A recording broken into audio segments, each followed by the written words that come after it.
Recently हुआ film fair awards 2025, हाँ वो भी हो चुका है। और हर साल की तरह इस साल का भी विनर लिस्ट शॉकिंग था। बेस्ट एक्टर का अवार्ड मिला कार्तिक आर्यन को for Chandu champion and best actor का अवार्ड अभिषेक बच्चन ने शेयर किया साथ में for I want to talk. By the way Rajkummar Rao को भी बेस्ट एक्टर का अवार्ड मिला फॉर श्रीकांत, लेकिन बेस्ट एक्टर क्रिटिक्स के लिए। तो ये पहला वाला बेस्ट एक्टर किसने सेलेक्ट किया? प्रोड्यूसर्स। आलिया भट्ट को बेस्ट एक्ट्रेस का अवार्ड मिला फॉर जिगरा, जिस कैटेगरी में यामी गौतम भी थी फॉर आर्टिकल 370। एंड सबसे सरप्राइजिंग पार्ट था कि अनन्या पांडे को फिल्म फेयर OTT अवार्ड मिला for best actress in comedy series for call me babe, जिसे काफी नेगेटिव रिस्पॉन्स मिला था। और नीना गुप्ता जो पंचायत में थी और साथ में सुनीता रजवार जो अगेन पंचायत में थी, वो भी इस नॉमिनेशन में थे और वो हार गए। क्या इनका रोल बेटर नहीं था? तो इन सब का ऑडियंस का एक कंबाइंड रिएक्शन जानते हो क्या था? We don't care. यस, फिल्मी अवार्ड्स के बारे में अब कोई पहले जैसा बात नहीं करता। No one cares anymore. और इन्हीं अवार्ड्स को बहुत पहले आमिर खान, कंगना रनौत बॉयकॉट कर चुके हैं। लेकिन एक वक्त था कि इन बॉलीवुड फिल्मी अवार्ड्स की वैल्यू थी। लोग इन अवार्ड्स को सीरियसली लेते थे। जिस दिन ये अवार्ड्स टेलीकास्ट होते थे टीवी पे लोग इन्हें देखते थे। लेकिन धीरे धीरे इन अवार्ड्स को न्यू ईयर के दिन जब ये रीटेलीकास्ट होता है तो लोग टाइम पास के लिए देखने लग गए, और अब तो वो भी ना के बराबर होता जा रहा है। तो सवाल है, what went wrong with Indian awards जिसकी वजह से इसकी वैल्यू गिर गई है? आज मैं योगी इसके बारे में बात करूंगा। तो वीडियो शुरू होने से पहले YBB फिल्मी को सब्सक्राइब जरूर कर लेना। हम आपके लिए ऐसे वीडियोस लाते रहेंगे।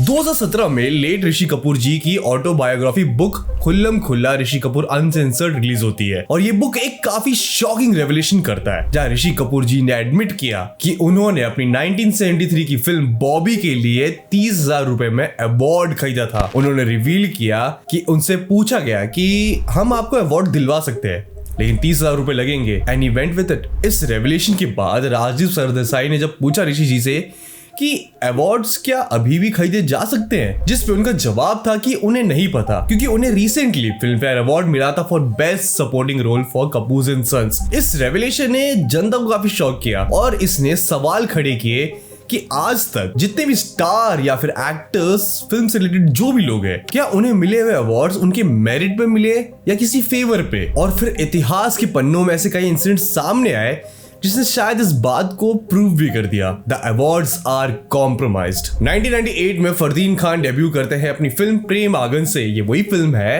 जिसको बिस्वा कल्याण रथ और करण गिल ने अपने चैनल पे ब्रूटली रोस्ट किया था। Prem Aggan is the most sexual movie of all time.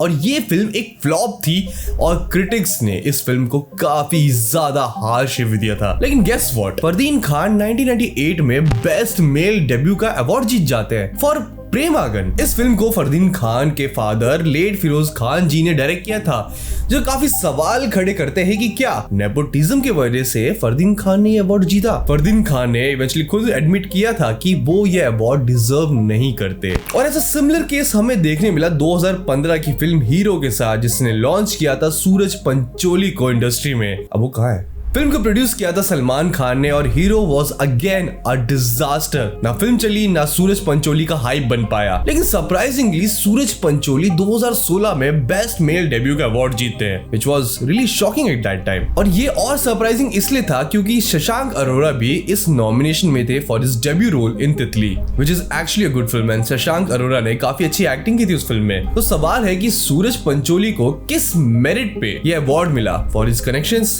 To boost his career, which is non-existential right now.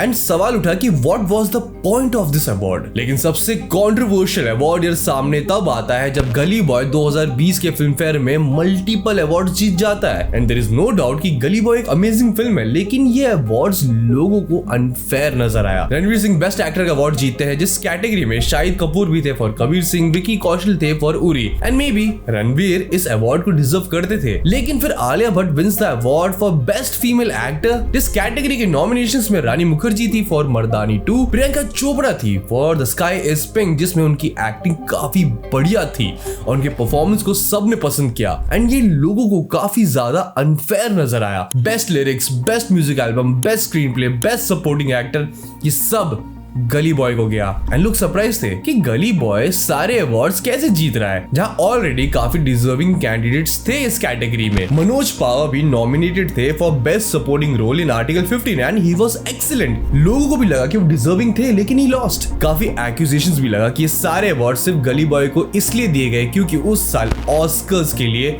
गली बॉय को भेजा गया था इंडिया की तरफ से and just to justify this Gully Boy को ये सारे अवार्ड्स दिए गए। और एक्यूजेशन करण जौहर पे भी लगा कि उनका इन्फ्लुएंस था इसके पीछे एंड ये विन काफी कंट्रोवर्शियल था उस साल, जिसके वजह से अवार्ड्स की क्रेडिबिलिटी और गिर गई जनता की नजर में। एंड सिमिलरली आलिया भट्ट 2024 की फिल्म फेयर में बेस्ट एक्ट्रेस का अवार्ड जीतती है फॉर रॉकी और रानी की प्रेम कहानी, लेकिन नॉमिनेशंस में रानी मुखर्जी भी थी for Mrs Chatterjee versus Norway के लिए। एंड जिसने भी ये मूवी देखी है उन्हें पता है कि how good she was and how much Alia was trolled for her role in Rocky and Rani. अब रॉकी और रानी के सबसे बेस्ट पार्ट रणवीर सिंह थे और हर किसी ने उनके रोल की तारीफ की, लेकिन he lost that year to Ranbir Kapoor for Animal. And surprisingly उसी कैटेगरी में विकी कौशल भी थे for Sam Bahadur.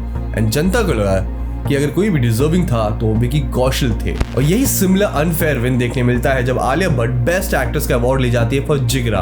And fans को ये काफी फेयर नहीं लगा and she was heavily trolled online for this. और ऐसे इतिहास के पन्नों में कई सारे अनफेयर इंसिडेंट्स मिल जाएंगे बॉलीवुड अवार्ड्स के, जैसे कि Dabangg wins the best film award in 2011 जिसमें my name is Khan film भी थी, पीपली लाइव जैसी फिल्म भी थी और उड़ान भी थी। रानी मुखर्जी को बेस्ट एक्ट्रेस का अवार्ड मिलता है फॉर हम तुम जिस साल तब्बू मकबूल के लिए नॉमिनेटेड थी। अब एक तरफ इन टीवी अवार्ड्स की क्रेडिबिलिटी पे सवाल तो उठ ही रहे थे, वहीं दूसरी तरफ नेशनल अवार्ड्स पे भी सवाल उठने शुरू हो गए। साल 2005 में सैफ अली खान नेशनल अवार्ड जीते हैं फॉर बेस्ट एक्टर फॉर इस फिल्म हम तुम, विच वॉज रियली शॉकिंग क्योंकि सैफ शाहरुख खान की स्वदेश, ऋतिक रोशन की कोई मिल गया, अजय देवगन की रेनकोट जिसे बेस्ट फीचर फिल्म का अवार्ड भी मिला था, इन्हें हरा के बेस्ट एक्टर का अवार्ड कैसे जीत गए। लोगों ने उंगली फिर सैफ की मदर शर्मिला टैगोर पे उठाया जो उस वक्त CBFC की चेयरपर्सन थी और ऐसा लगने लगा कि क्या उनका इन्फ्लुएंस था इस अवार्ड के पीछे। वहीं 2017 में अक्षय कुमार को national award for best actor मिलता है फॉर इस फिल्म रुस्तम, लेकिन इसी साल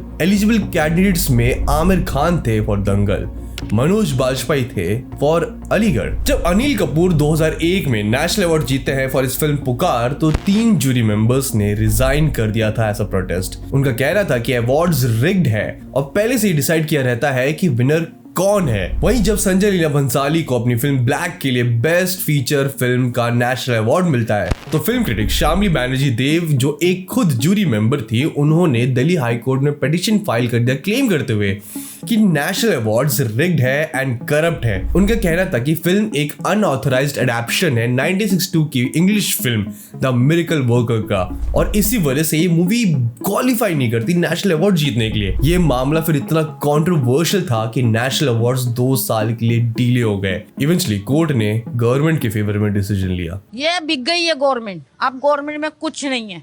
वहीं 2018 में नेशनल अवार्ड्स का एक मैसिव बॉयकॉट भी देखने मिलता है। हुआ ये कि 125 अवार्ड विनर्स में से सिर्फ 11 विनर्स को प्रेसिडेंट रामनाथ कोविंद जी अवार्ड देने वाले थे।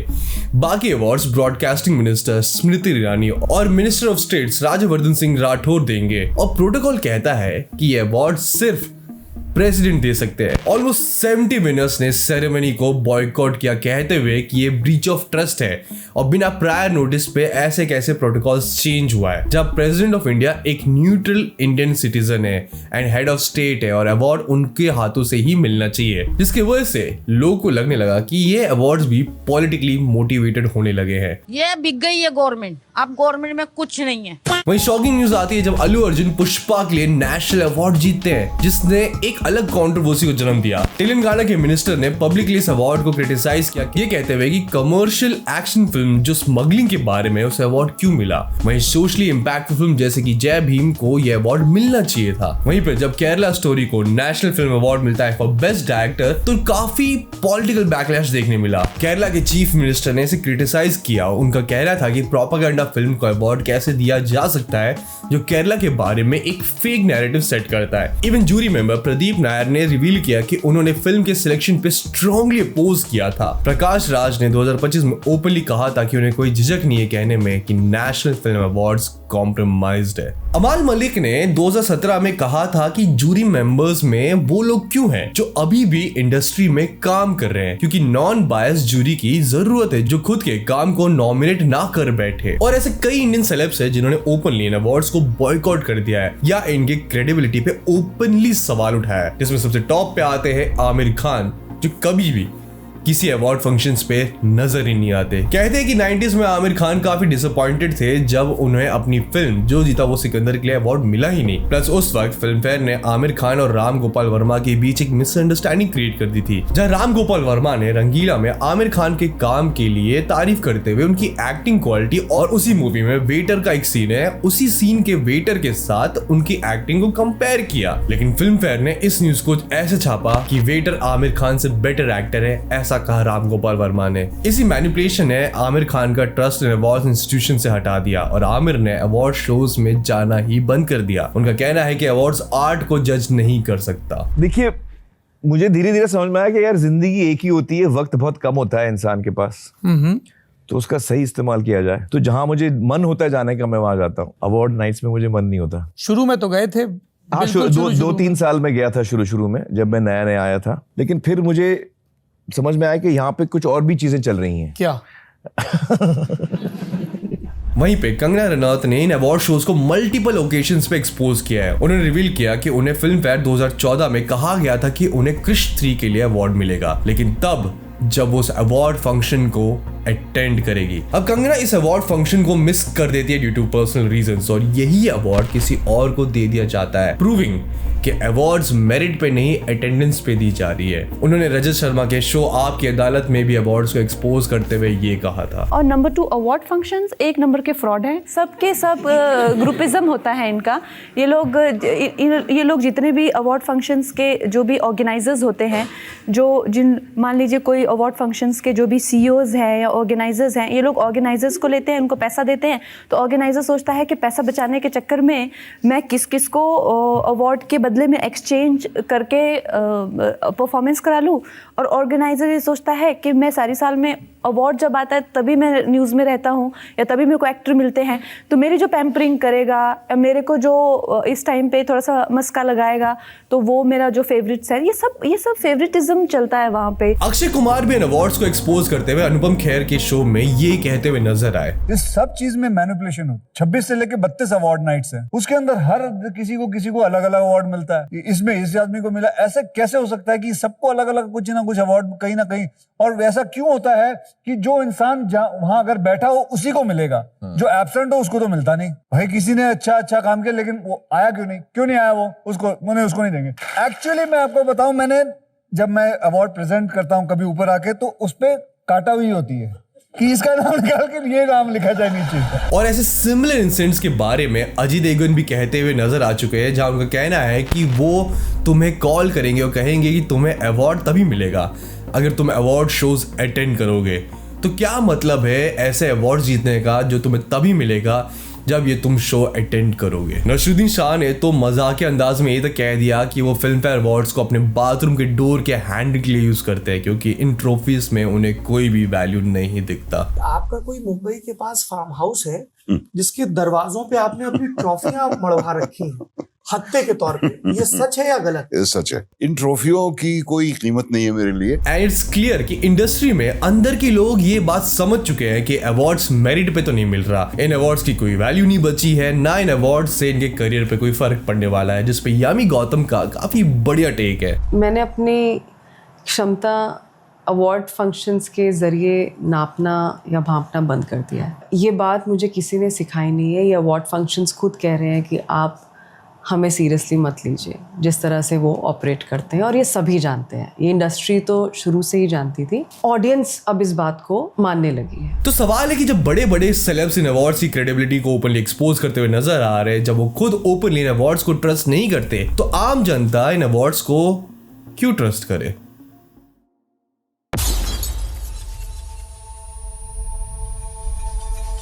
तो तुम्हें एक कहानी सुनाता हूँ। एक जंगल के पास एक गांव में एक बड़ा शरारती बच्चा था जो एक दिन गांव में जाके चिल्लाता है, भेड़िया आया भेड़िया आया। लोग डर गए, लेकिन देखा तो कोई भेड़िया था ही नहीं। ये लड़का अगले हफ्ते फिर से ये मजाक करता है, वो चिल्लाता है, भेड़िया आया भेड़िया आया। लोग डर गए, लेकिन कोई भेड़िया था नहीं और गांव वाले फिर से भड़क गए। एक हफ्ते बाद गांव में सही में भेड़िया आ गया। लड़का जाके सबको बताता है कि भेड़िया आया, लेकिन गांव में से किसी ने भी उस बच्चे पे भरोसा नहीं किया और वो भेड़िया गांव वालों के बकरी और भेड़ को खा गया। इतना सारा कैसे खा पाया वो? यही अवार्ड्स फंक्शन के साथ हो रहा है। पहले अवार्ड्स पे लोगों ने भरोसा किया तो नकली निकला, दूसरे पे भरोसा किया तो फिर से नकली निकला, और अब अगर अवार्ड्स रियल मेरिट पे भी सामने वाले को दे दिया जाए तो कोई भी भरोसा नहीं करता है, क्योंकि लोगों को उस शरारती बच्चे पे भरोसा रहा ही नहीं है। अवार्ड्स अगर अटेंड करोगे तो ये अवार्ड्स मिलेंगे, अनडिजर्विंग कैंडिडेट्स को अवार्ड्स मिलना, और जब अवार्ड फंक्शंस पे कोई आ जाए तो कुछ भी कैटेगरी बना के उन्हें अवार्ड्स दे देना just to keep the actor happy. Parineeti Chopra को एक बार स्टाइल आइकन का अवार्ड मिला जिसका कोई सेंस नहीं बनता। तापसी पन्नू को एक बार impactful female of the year का अवार्ड मिला, और हर साल किसी ना किसी वेटरन एक्टर को जो अभी भी इंडस्ट्री में काम कर रहे हैं उन्हें लाइफ टाइम अचीवमेंट अवार्ड देना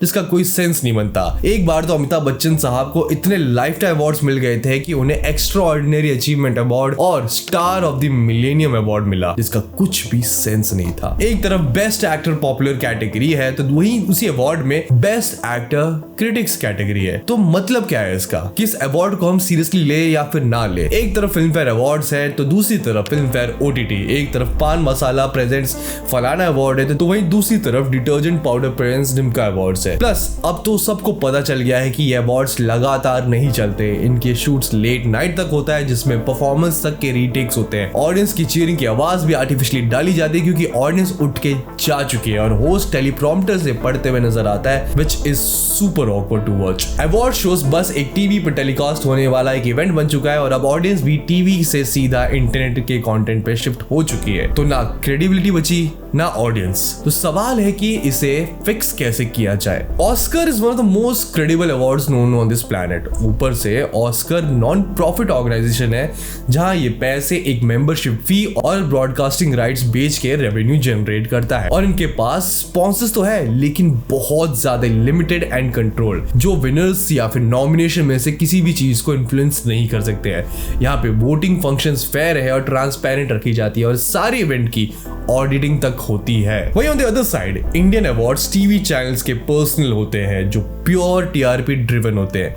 ना इनके वोटिंग सिस्टम ट्रांसपेरेंट से या फेयर है और ना इनकी ऑडिटिंग होती है। ऑडियंस में सेलेब्स को बुलाने के लिए पैसे दिए जाते हैं और वहीं एक तरफ जब ऑस्कर्स लाइव होते हैं, इंडियन फिल्म अवार्ड्स महीने हफ्तों पहले शूट होते हैं, रीशूट होते हैं, फेक ऑडियंस नॉइजेस में ऐड की जाती है और फिर जो टीवी पे आता है it's not even entertaining anymore. और यही पार्ट फिक्स करना बहुत ज्यादा जरूरी है। इंडियन फिल्म अवार्ड्स को इंटरनेशनल मॉडल को अडैप्ट करना पड़ेगा, एक इंडिपेंडेंट फिल्म काउंसिल बनाना पड़ेगा जिसमें फिल्म से रिलेटेड इंडिपेंडेंटली काम किया जा सके, जूरी से लेके वोटिंग सिस्टम को फेयर करना पड़ेगा और ये इवेंट्स लाइव हो ना हो ये फेक ऑडियंस नॉइज को तो सीरियसली हटाना पड़ेगा। It's really irritating. और सबसे ज्यादा इंपॉर्टेंट पार्ट है कि खुद बहुत ज्यादा ही फेयर होना पड़ेगा क्योंकि इट्स एविडेंट कि अब इंडियन फिल्म अवार्ड्स करप्ट है, अनफेयर है एंड टैलेंट छोड़ के सबको अवार्ड मिल रहा है। और जिस दिन इंडियन फिल्म अवार्ड्स ट्रांसपेरेंट हो गए और इंसान से ज्यादा टैलेंट को ज्यादा रिवॉर्ड देना शुरू हो गया, उस दिन के बाद ही इन अवार्ड शोज पे जनता का फेथ अपने आप रिस्टोर होने लगेगा क्योंकि